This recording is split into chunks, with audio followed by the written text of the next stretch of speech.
Welcome to the Great Detectives of Old Time Radio. From Boise, Idaho, this is your host, Adam Graham. If you have a comment, email me at box13@greatdetectives.net. Follow us on Twitter at Radio Detectives and become one of our friends on Facebook. Facebook.com/Radio Detectives. All right, well, before we do get started, I do want to let you know the program is brought to you in part by the financial support of our listeners. And I want to thank Brian and Linda for sending in a donation by mail to P.O. Box 15913, Boise, Idaho, 83715. Thank you so much for your support. And I also want to thank John for giving a donation through support.greatdetectives.net.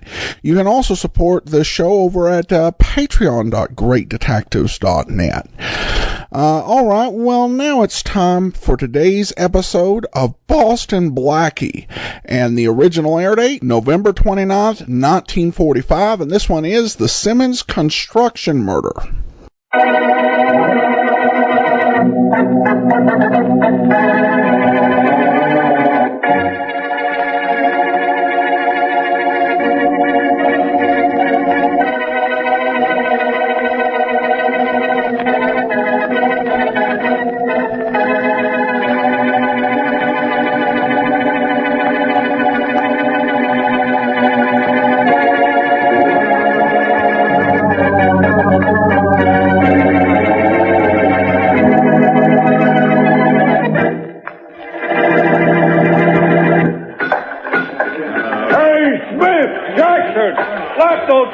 Together over the east wing for a while, will you? We're laying concrete here. Hey, we're ready to pour the stuff, Bill. Let it pour, Tom. We got to start the next floor tomorrow, and we're behind schedule. 21st floor already? That's not bad. We'll catch up. I hope so, or Simmons might think he needs a new foreman. Here comes concrete, Bill. Come on, fellas, rake that stuff down. Let's get some action here. Some view down there, Bill. Some drop, too. Oh, did you have to mention that? Look, Joe, just watch your step up here, and you can live forever on jobs like these. Yeah, but who wants to live forever? Well, there you've got... Hey, Bill, what the... Tom, Mike, somebody come up here, quick. Bill's collapsed. What's the matter with him, Joe? Altitude, Jetty? I don't know. Just fell down like an empty sack. You better give me a hand with it. Yeah, sure. Signal for the elevator to come up empty. Think, Bill. Oh, what's the matter? Look, there's a bullet hole in him. What? Bullet hole? Bill shot up here on the 20th floor, you crazy. I wish I was, Tom, because Bill's dead.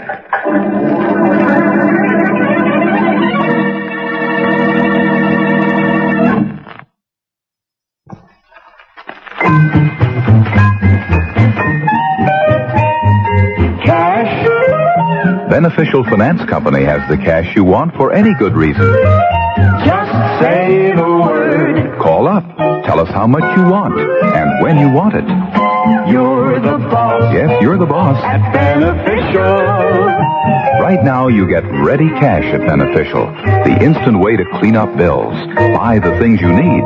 Do the things you want. For service that's just a little friendlier and faster, come to Beneficial for ready cash. Cash. Just say the word. When you want cash, for any good reason, just tell us how much you want and when you want it. You're the boss. You're the boss. At Beneficial. Beneficial Finance Company. And now back to Boston Blackie. Enemy to those who make him an enemy. Friend to those who have no friend.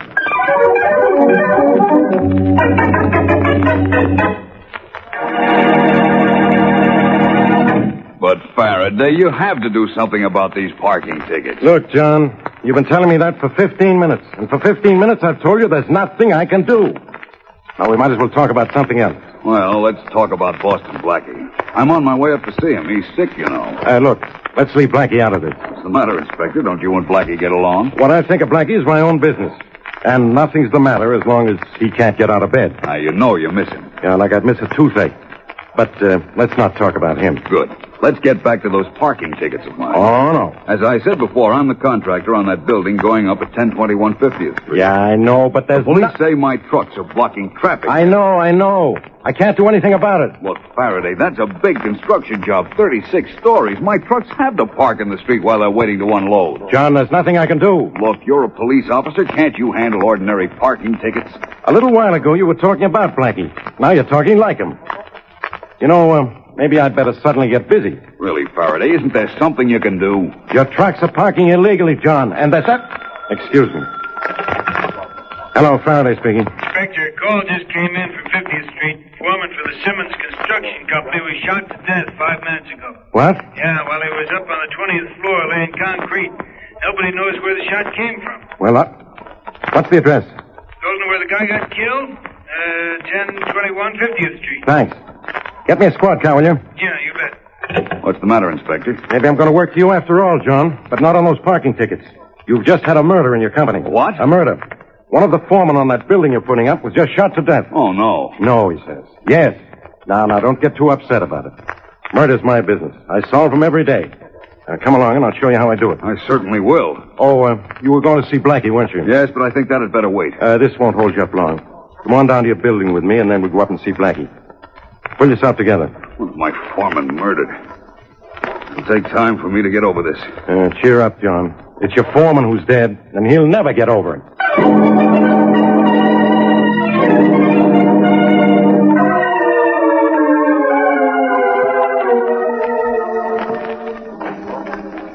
How's Blackie doing in there, Shorty? Shh, Miss Wesley's asleep. Oh, good. Something. And the way he can't talk, that's what I call something. Oh, laryngitis doesn't last. He'll get his voice back. Gee, I sure hope so, Miss Wesley. Because unless you're here with Blackie, too, I ain't got nobody to talk to. Oh, that's probably the doctor. Come in. Hello, Miss Wesley. Well, Inspector Faraday. You know John Simmons, don't you? Don't you, Miss Wesley? Oh, yes, of course. We met several months ago. I'm glad to see you again. You're looking as lovely as ever, Miss Wesley. Well, I'll have to see a photograph of ever before I'm sure I like that. Ain't nobody glad to see me. Oh, Shorty. Oh, as long as Blackie isn't with you, I'm always glad to see you, Shorty. You know Mr. Simmons, don't you? Any guy who knows Blackie, I know, too. Hiya, Mr. Simmons. A little puzzled at the moment, Shorty. Look, John, will you believe me? It's as simple a murder case as I've ever worked on. Oh, you must mean the murder of the foreman on that 50th Street building. How do you know about that? We heard it on the radio. My company is constructing that building. Oh. That's why I'm so upset. Look, John, let me worry about that murder. And let's not talk about it anymore. Now, come on, let's go in and see the invalid. Well, just a minute. Mr. Simmons can go in to see Blackie, but I don't think you ought to, Inspector. All I want to do is cheer him up, Miss Wesley. You know me. I know Blackie, too. One look at you, and he'll probably strain his vocal cord trying to outshout you. What's the matter with him, Miss Wesley? He caught a very bad cold last week, and he still can't use his voice. Well, that's what I've been waiting for. Come on, John, let's go. All right, Inspector Faraday, you may both see him. But only for a few minutes now, mind you. I'll wake him up for you. Imagine, for once he won't talk back to me. Oh, he's awake already. Blackie, the inspector, and John Simmons are here to see you. Come on in, gentlemen, please. Hello, Blackie. You certainly look fine. Oh, John. Glad to see you. Don't let him kid you, Blackie. You look awfully sick to me.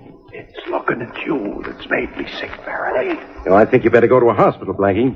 Even your jokes need a doctor. Darling, please don't talk. No, just listen. You'll be surprised how much you'll learn. There's been a murder at the building I'm putting up on 50th Street, Blackie. I wish you were out of bed to work on it. If he gets out of bed and meddles in this murder case, I'll work on him. It's the simplest kind of killing. I know the killer already. The guy's wife. It's got to be her. The killer could be anybody, even you, John. Let's hope not. Aren't you a wise guy, Blackie? John here couldn't be the killer. He was in my office when the foreman was shot. Excuse me, Inspector, but if you found out where the shot came from... Well, you don't have to be excused for that question, Miss Wesley. The shot was fired from one of the high buildings in the neighborhood, and we'll probably never know which one. And the same goes for all your suspects, Faraday. That voice of yours sounds awfully silly, Blackie. Does it? Wait till you see how you look find? When you can't find your killer.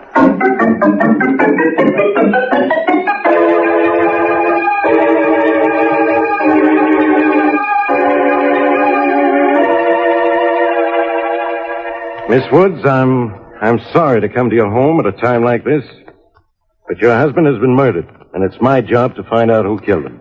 I understand, Inspector Faraday, but I don't know what I can do to help. You can tell me who might have killed your husband. But I don't know. Look, Mrs. Woods, a guy doesn't get shot for no reason. But I can't find a reason. There can't be any reason. But there has to be. What did your husband do wrong? Nothing. You're telling me. I checked into his background. He was the most popular foreman on the job. He was a leader of his lodge. He was the best-liked guy in this neighborhood. What's more, he didn't have an enemy in the world. Everybody liked him, Inspector. Somebody didn't. How could anyone ever dislike him? He never did anything wrong. What kind of a husband was he? A perfect one. Seems to have been a perfect everything, including a perfect target. Please, Inspector, I can't talk about this any longer. I'm sorry, Mrs. Woods, but this simple murder is getting complicated. And I'm getting nowhere. I'm sorry. Look, Mrs. Woods, now, about your husband's family. Was there any trouble, jealousy or something like that, Bill was awfully good to his family. He gave them everything he could. Where? Maybe that's a clue. What do you mean? Maybe he gave his family too much, and you too little. And you might be the one who killed him. Did that, hit home, Mrs. Woods? No. And he was shot by a high-powered rifle from a long distance. Only you could know what he was wearing and exactly where he'd be and be able to spot him from far away. That's not so. I don't expect you to agree with me, Mrs. Woods. But I tell you something you can't expect. Yes? A complete investigation of what you were doing at the time your husband was killed. I was sleeping. Oh, so you were sleeping then, huh? Maybe you're going to have to prove that, Mrs. Woods. Because I'm wide awake now.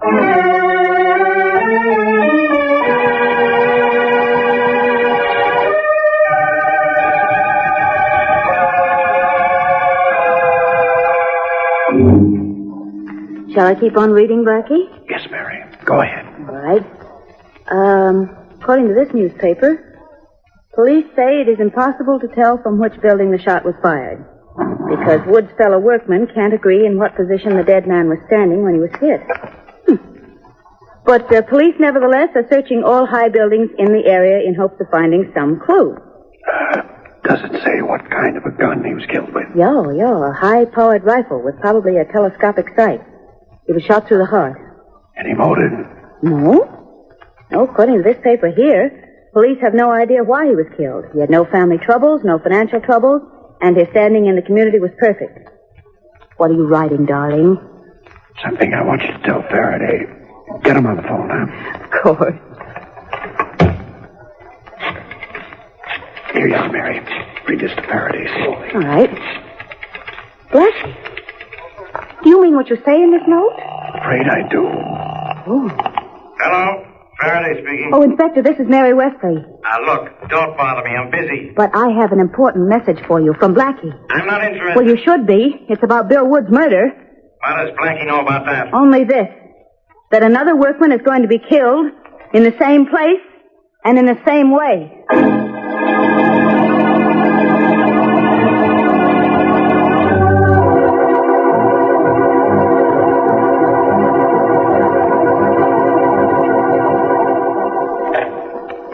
What's the matter, Tom? Nothing, Jack. Except I wish they'd get that west floodlight on. Those lights are making crazy shadows without it. I'll send a man down to see if something can't be done. Don't let the shadows get you, Tom. Yeah, but I was thinking, this is the exact spot where Bill Woods, the day foreman, got shot today. No, I'm the night foreman, so what? Doesn't it bother you? Ah, forget it. Hey, you guys, come on over here with those forms. Concrete's coming. Doesn't it give you a funny feeling up here? I'm going to have a heck of a feeling in the morning if the boss asks me why we haven't finished this 20th floor. Come on, let's get this concrete done. Come on, you guys! Hurry with those forms! Concrete just come up on the elevator, Jack. Good. Get those guys over with it fast, Rich. Hey, Jack, what's the... Holy mackerel! He's dead!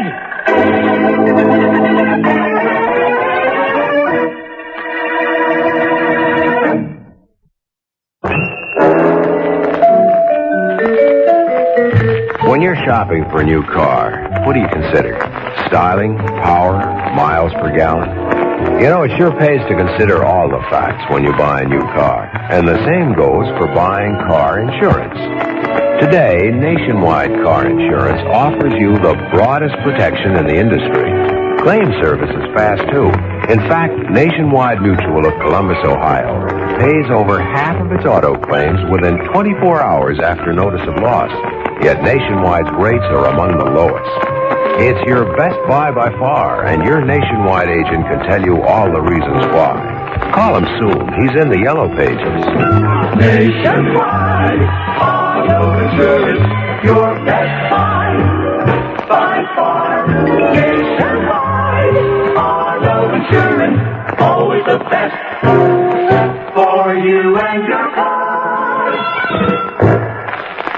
And now back to Boston Blackie.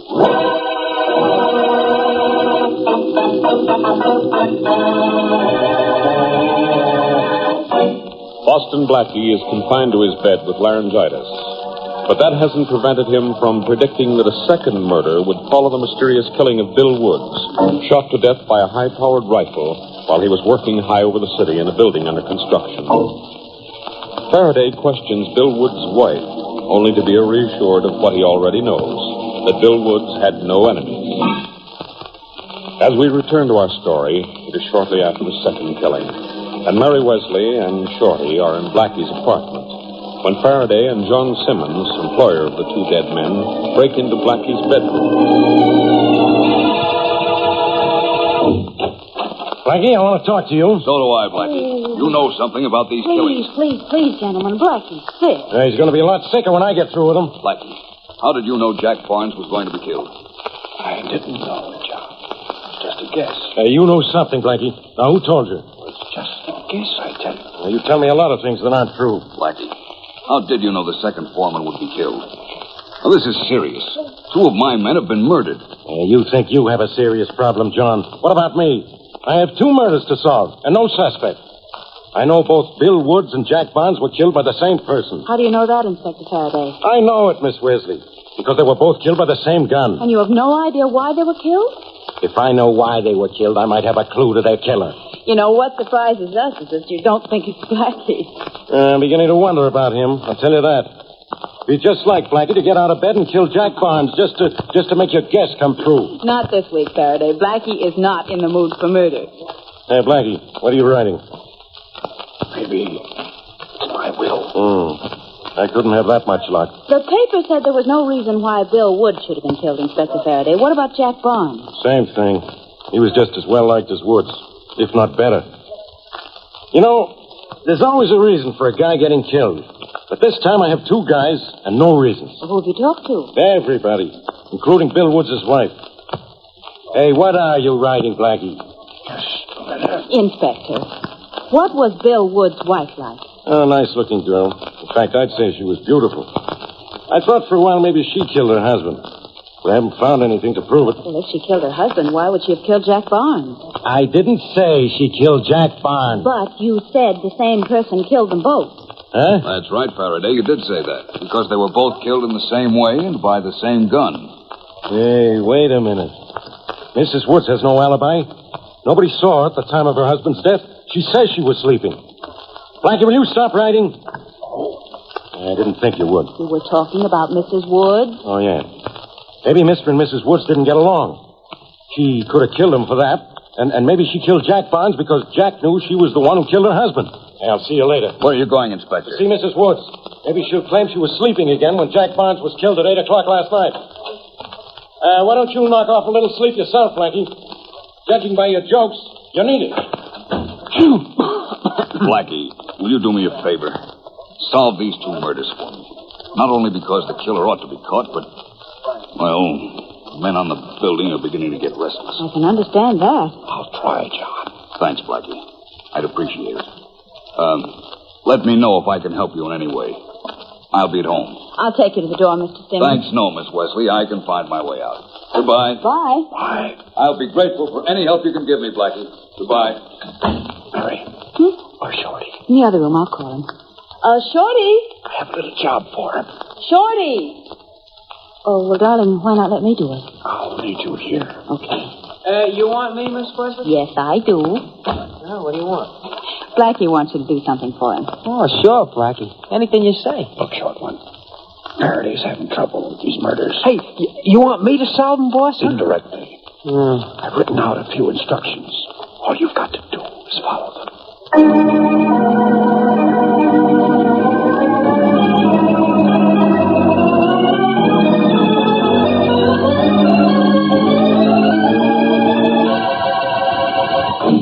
Is this the East Wing, nurse? Yes, sir, it is. I'm Inspector Faraday of the police.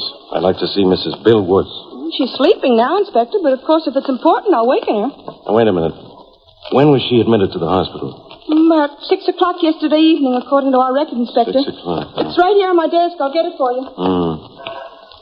She was admitted early last night. She couldn't have killed the second foreman. What'd you say? Huh? Oh, nothing. Oh, here you are, Inspector Faraday, Mrs. Wood's record. Admitted at 6:15. Nervous prostration. I'd like to take a look in Mrs. Woods' room. That woman in there might not be Mrs. Woods. You policemen think of everything, don't you? Well, we have to, you know. Yeah, I know. Well, here's a room. I'd appreciate it if you wouldn't have to wait for me. Oh, I won't. Well? There, you can close the door again, miss. Well, is that Mrs. Woods? I'm afraid it is. Afraid, Inspector? Why? I'm afraid Boston Blackie's going to stay in bed and find the answer to this before I do.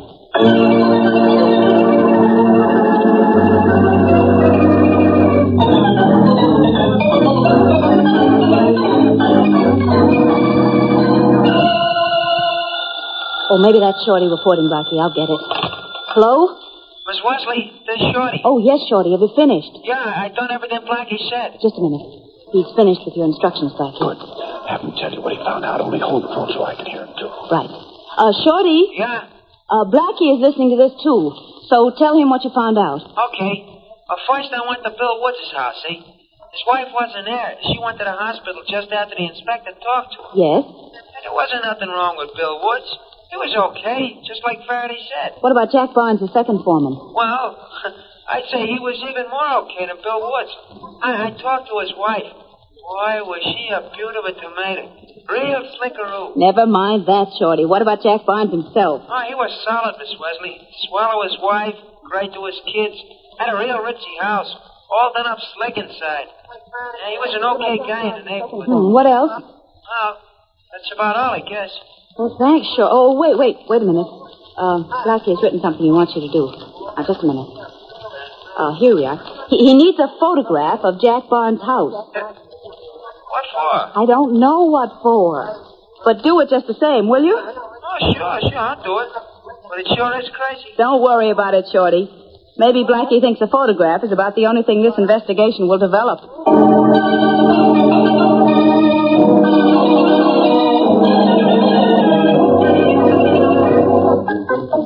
Well, if you won't tell me why you want his photograph, Blackie, will you at least tell me why you want these 2 hunks of concrete? I want to look at them, Shorty. Oh, Blackie, you're getting sand all over your blankets. Maybe those 2 foremen were killed because of the sand in these pieces of concrete. You're joking.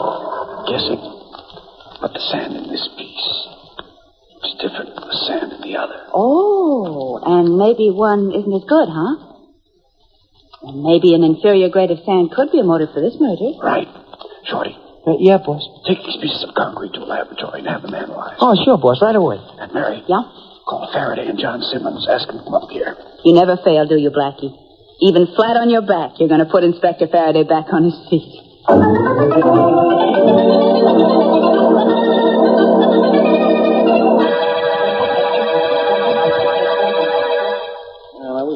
All right, Blackie. Everybody is here and waiting. Now, are you going to tell me who killed those 2 men? You're going to tell us, Mary. I am. You're going to read the answers so I get through writing it. Oh. Nobody knows the answer, Blackie, because so far there isn't one. Well, Inspector Faraday, maybe you're right about Mrs. Woods. The same person killed both Woods and Barnes. And Mrs. Woods was in the hospital when Barnes was shot. Hey, what's this photograph? It's a picture of Jack Barnes' home. What's it doing here? I've been trying to find that out ever since Shorty brought it to us. Here's the answer to everything, Mary. read it and watch Faraday weep. Blackie, you're just wasting your strength and my time. Ignore the inspector and read those notes, Mary. Everybody ready? Yes. Yeah, we're ready. All right. Here's what Blackie's written. Quote, there are 3 people involved in this crime. A, B, and C. Yeah. Now, just a minute. A was the first to die, killed by B. B died next at the hands of C. I tell you, the same person killed both A and B. Well, now, here's what Blackie writes about that, Inspector. What? Both persons were killed in the same way by the same gun, but not by the same killer. In this case, 2 killers used the same gun. All right, that's possible. But what about motives? Wait a minute. Here is the motive paragraph, Inspector. A, Bill Woods, was killed by B, Jack Barnes. Huh? Now, let me finish. Because Woods told Barnes he thought the grade of concrete used in the building was inferior. Barnes knew it was, went to see, and received instructions to get rid of Woods. He got rid of him by killing him. I can check on that concrete. It's already checked. Here's the lab report Shorty got. You're trying to do my job for me, huh, Blackie? He's done it, Inspector. Listen to this. After Barnes killed Woods, he went to C and demanded more money to keep quiet about the inferior concrete. But if So C killed Barnes. In other words, there were 2 different killers, but the motive for each murder was the same. Now, I've read nursery rhymes that solved a crime better than this. Who's this guy C, or is a guy named D going to kill him? Hold your breath, Inspector. C is in this room, sitting in the chair beside you. Huh? C is the boy, John Simmons. I've heard just about enough of this comedy. Haven't you, Inspector? Yeah, I certainly have, John. Wait a minute, please. I suppose there's more to that note of Blackie. There is. Shorty? Yeah? Shorty, tell Inspector Faraday what you found in John Simmons' house. Oh, sure, Miss Wesley. It was the murder gun. A high-powered automatic rifle, see, with a telescope sight. Fired twice. Satisfied, Inspector? No, not until I see it. Sure, Inspector. I'll go get it. Inspector Faraday, grab Mr. Simmons. He's trying to get away. I've got him. Let go of me. Let go. I'll let go of you after I let go of this. Now, get up. Come on, up. All right. If you want to talk, John, it may go a lot easier on you. Why should I talk? You know about the concrete. You have the gun. You don't have to know anymore. Yeah. I know you were lucky enough to be in my office with a story about traffic tickets at the time Woods was killed. That wasn't luck, Inspector. That was because he knew when Barnes was going to kill Woods. He planned to be in your office at that time. I can figure this out from here, Miss Wesley. Come on, John. Why did you kill Barnes? Oh, the answer to that is easy, too, Inspector. Mr. Simmons was being blackmailed by Quiet, Miss Wesley. Come on, John, you better talk. How did you get the gun that killed the first foreman? Oh, I know that one, too. Barnes gave it to him to hide. Hey, look. Where are you getting all these answers? Blackie wrote them out for me. And here's the last one. Simmons thought it would mislead police if both men were killed in the same manner. You certainly misled us plenty, John. But there's nothing misleading about your going to jail. Hey, where's Shorty with that murder gun? You tell him, Mary. Well, you have a confession now, so I can tell you, Inspector. We were, just guessing about that gun. But we know now you'll find it in Mr. Simmons' house. Well, concrete caused 2 murders. I guess that's that. Oh, wait a minute. Blackie's writing something more. Here, I'll take it, darling. What does it say? It says, Faraday, this is one time a murderer will be convicted on concrete evidence.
this is Andrew from OTRWesterns.com. I wanted to invite you to come take a look at our site where we put out podcasts of old-time radio westerns. Check us out at OTRWesterns.com. You're listening to The Great Detectives of Old Time Radio with Adam Graham. Now let's get back into the show.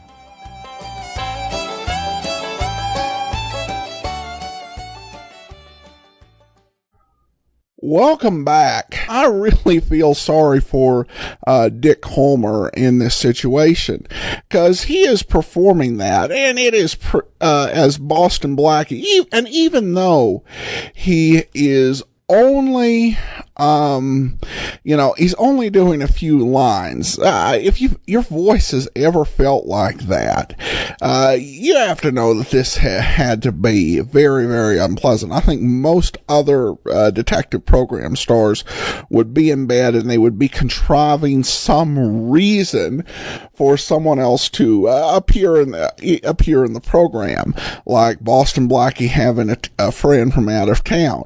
Though I think this script, with the idea of Boston Blackie solving this whole thing from his bed, is kind of a good idea that showcases Boston Blackie's strength as a detective. A detective with access to the quickest criminal lab in the world, apparently, as he was able to get that building material analyzed very, very quickly. Though it doesn't make sense why Simmons was trying to get Blackie to solve it in that case, unless it was a cover for the fact that Blackie really would... would not imagine he would be able to solve it from bed. But there have been detectives, including Poirot and Father Brown, who have solved cases without going to the scenes of the crime. So this is a very classical detective sort of thing that's working in this episode. We have a listener email from Molly, who says, I was wondering if there's any way to access shows earlier than July. I had only started listening into February this year, and I had to reset my iPod, and I lost all the earlier podcasts. I really enjoyed listening to this program, and was looking forward to the couple of weeks I had left of Philip Marlowe. Molly, I would recommend trying the app, if you can get that through the iTunes store. That has access to all of our episodes, and it's only $1.99 in the iTunes store. You can also go to archive.greatdetectives.net and get a full archive there. We do actually have separate feeds, so if you put in Great Detectives Philip Marlowe, you should come up with an option for the Philip Marlowe feed. Thanks so much for the question. That'll be all for today. Join us back here tomorrow for yours truly, Johnny Dollar. In the meantime, send your comments to Box 13 at greatdetectives.net. Follow us on Twitter at Radio Detectives, and